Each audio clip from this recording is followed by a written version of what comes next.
Assalamualaikum warahmatullahi wabarakatuh. Alhamdulillahirobbilalamin wassalatu wassalamu ala asrofil anbiya'i wal mursalin sayyidina wa maulana Muhammadin wa ala alihi washabihi ajmain, amma ba'du.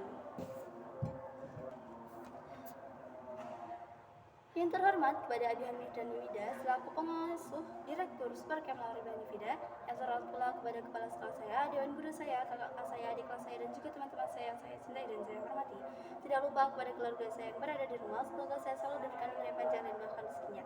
Baik, perkenalkan, nama saya Firda Sinta Salsabila, saya kelas 8 MTS Al-Quran Lauribani Fida, akan presentasikan materi imajinasi saya yang berjudul tentang gangguan sistem pencernaan. Sebelumnya, bagaimana kabar pada pagi hari ini? Alhamdulillah luar biasa bersemangat, dahsyat Allah. Lanjut, jadi yang pertama di sini ada gangguan sistem pencernaan dan juga upaya pencegahannya. Yang pertama itu ada obesitas, yang kedua itu ada karies gigi atau gigi yang berlubang, yang ketiga itu ada mah, kemudian yang keempat itu ada hepatitis, yang kelima itu ada diare, yang keenam itu ada konstipasi, yang ketujuh itu ada kekurangan vitamin. Nah, jadi yang pertama di sini saya akan menjelaskan tentang obesitas. Obesitas ini adalah kondisi tubuh yang memiliki kandungan lemak yang berlebihan, kemudian disebabkan oleh makanan yang berlebihan dan juga kekurangan beraktivitas. Kemudian dapat menimbulkan sebuah penyakit, yaitu penyakit jantung, kemudian diabetes atau osteoartritis. Kemudian cara pencegahan dari obesitas ini adalah dengan cara berolahraga dan juga mengatur pola makan kita diakibatkan infeksi bakteri akibat infeksi bakteri. Lanjut, yang kedua di sini ada karies gigi atau gigi yang berlubang. Nah, jadi gigi yang berlubang ini itu dikarenakan pengertiannya adalah sebuah bakteri yang merusak lapisan gigi. Kemudian upaya yang dapat kita lakukan dari karies gigi atau gigi berlubang ini adalah dengan cara kita mengurangi konsumsi soda, permen, makanan manis. Kemudian dan juga kita membersihkan kebersihan gigi. Kemudian jadi ketika kalian misal mengalami gigi berlubang, kalian tuh bisa mengurangi sebelum terkena gigi berlubang, kalian tuh harus menjaga kebersihan mulut kalian dengan cara menyikat gigi kalian normalnya itu 2 kali sehari. Kemudian mengurangi konsumsi soda buat yang suka soda-soda, kemudian makan permen satu yang manis-manis, kemudian apalagi ya sesuatu yang manis lah, kayak coklat, permen ataupun kawan itu dikurangi konsumsinya karena bisa menyebabkan gigi berlubang. Lanjut, di sini yang ketiga ini ada mah. Mah ini adalah penyakit yang menyebabkan peradangan atau iritasi pada lapisan lambung. Kemudian peningkatan asam lambung itu dikarenakan stres, kemudian makan yang tidak teratur, dan juga makan makanan pedas atau asam.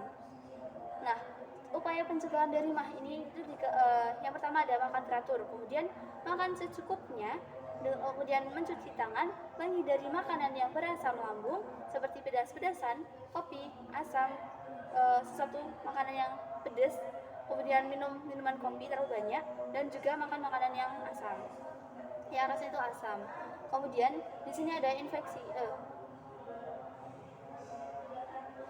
Lanjut, di sini ada infeksi. Jadi mah ini adalah infeksi bakteri Helicobacter pylori, dapat diobati dengan antibiotik atau antibiotiknya itu adalah berupa amoxicillin dan juga tetracycline. Nah, jadi remaja-remaja sekarang itu kebanyakan sekarang terkena mah itu ya dikarenakan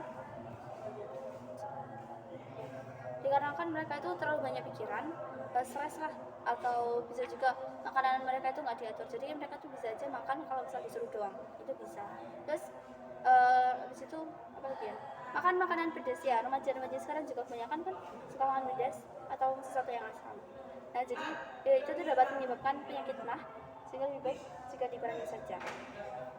Lanjut, di sini yang keempat ada hepatitis. Hepatitis ini adalah sebuah penyakit peradangan hati, kemudian yang disebabkan oleh bakteri, jamur, protozoa, racun, alkohol, dan juga paracetamol. Kemudian gejala-gejala dari hepatitis ini adalah seperti orang-orang yang sedang terkena flu, kemudian merasakan sakit otot atau persendian, kemudian demam, diare, sakit kepala. Kemudian orang-orang yang terkena hepatitis ini itu akan mengalami jaundice atau menguningnya kulit dan juga mata mereka, yang kemudian membesarnya hati dan juga limfa. Apabila jika tidak ditangani akan memicu fibrosis dan juga sirosis. Kemudian virus PTTSD yang menyebabkan virus hepatitis B yang penyebab utamanya. Lanjut, di sini ada sirosis itu meningkatkan risiko memperkembangkan kanker hati. Nah, jadi hepatitis ini adalah sebuah penyakit peradangan hati.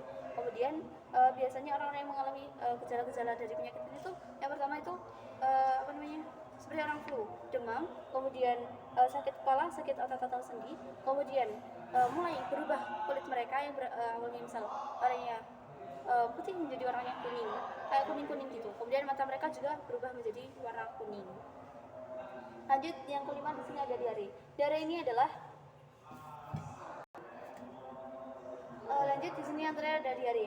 Diare ini terakhir. Yang kelima ini ada diare. Diare ini adalah sebuah penyakit pada saluran usus besar yang disebabkan oleh infeksi bakteri Protozoa yang akan dan mereka yang mengalami diare itu akan merasakan mulas. Nah, upaya pencegahan dari diare ini adalah dengan menjaga kebersihan makanan yang dikonsumsi. Jadi kalau emang nggak mau kena diare, kita tuh harus mencari makanan yang higienis. Kalau emang makanan yang nggak higienis, mending dihindari aja, takutnya kena diare gitu. Nah, upayanya itu adalah dengan menjaga kebersihan makanan, kemudian cuci tangan sebelum makan. Nah, lanjut di sini ada penanganan dari diare, yaitu dengan cara minum oralit atau larutan gula dan juga garam atau minum obat diare. Nah, fungsi utama untuk membantu proses pemadatan fases jadi obat ini tuh nggak akan menggantikan diare atau nggak bisa berhenti buat rasa diare, tapi di sini tuh membantu proses pemadatan dari fases yang awalnya mereka kan yang diare itu bakal kekurangan air banget, soalnya mereka tuh mengeluarkan cairan terus menerus, dan sehingga mereka tuh harus banyak banget minum biar nggak kekurangan air di dalam tubuhnya gitu. Lanjut, yang keenam, sini ada konstipasi ini adalah ketika fases tidak dikeluarkan secara teratur, kemudian air yang di dalam akan terus terserap sehingga keras dan juga mengering hingga sulit dikeluarkan. Kemudian kondisi fases yang keras atau kering itu sehingga sulit dikeluarkan. Penyebabnya itu dikarenakan kurang asupan yang berserat dan juga kurang minum. Lanjut, upaya dari konstipasi ini adalah tidak menahan buang air besar, buang air kecil, kemudian makan makanan sayur yang berserat dan juga makan buah-buahan. Jadi konstipasi ini itu adalah sebuah kondisi fases yang keras atau kering sehingga sulit dikeluarkan. Nah, penyebabnya itu dikarenakan kekurangnya asupan berserat. Asupan yang berserat itu seperti ubi-ubian atau apapun itu, dan juga kurang minum. Lanjut, di sini yang terakhir ini adalah kekurangan vitamin. Kekurangan vitamin ini jika tubuh kita tuh kekurangan vitamin, maka ada beberapa terdapat gangguan dikarenakan kita tuh kekurangan vitamin. Nah, vitamin itu tuh ada dari A sampai vitamin K. Nah, jadi yang pertama, jika kita kekurangan vitamin A, maka mata kita itu akan menjadi kabur, kemudian kerusakan hati, tulang, dan juga rambut akan menjadi rontok. Nah, jadi kalau emang kita kurang vitamin A, atau pandangan kita itu akan menjadi kayak buram, terus dari situ kerusakan yang ada di dalam hati kita dan juga tulang kita bermasalah, kemudian rambut kita akan menjadi rontok gitu. Lanjut, jika kita kekurangan vitamin B, maka kita itu akan merasakan anemia, gangguan saraf, atau bisa juga kehilangan berat badan yang berlebihan. Jadi kalau emang misal kalian berat badan kalian 60 itu akan benar-benar turun drastis, misal jadi 40 atau jadi 35 atau berapa itu. Lanjut, jika kita kekurangan vitamin C. Nah, Jadi kalau emang kita kekurangan vitamin C, itu kita tuh akan merasakan sariawan, kemudian tubuh kita menjadi lemas, kemudian luka kita itu akan menjadi lambat sembuhnya. Nah itu kalau misalnya kita emang pribadi emang punya luka, entah itu luka apapun itu, kalau emang kekurangan ya udah bakal lama sembuhnya. Dan jika kita kekurangan vitamin D, maka kita itu akan mengefek ke ginjal, kerusakan otak. Kemudian jika kita terkena kekurangan vitamin E, maka degenerasi sistem saraf. Kemudian yang terakhir itu adalah vitamin K. Vitamin K, jika kalian kekurangan vitamin K, maka kalian kelainan pengumpulan darah. Maka bakal mengefek ke kelainan pengumpulan darah. Lanjut di sini yang terakhir ada yang ke-8, itu ada kekurangan mineral. Nah, jika kalian kekurangan mineral, mineral itu dibagi menjadi beberapa, yaitu ada yang pertama seng, kedua besi, ketiga rhodium, yang keempat kalsium, yang kelima itu fosfor, yang keenam magneum. Nah, jadi yang pertama itu ada seng. Seng itu akan jika kita kekurangan mineral, yaitu seng, bakal kelainan kulit dan juga yang lain-lain.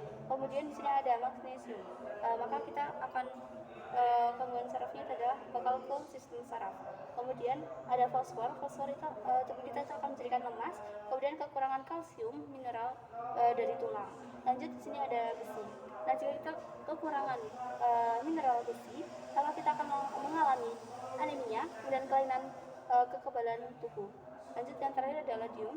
Rhodium itu maka kita itu akan menjadi akan terkena penyakit gondok. Lanjut yang terakhir di sini ada kalsium. Kalsium itu jika kita kekurangan kalsium, maka kita akan terlambat tumbuhnya. Jadi terlambat tumbuh itu maksudnya ya sel kita yang tingginya gini jadi nggak tinggi-tinggi dikarenakan kita tuh terlambat tumbuhnya gitu. Dikarenakan kekurangan kalsium.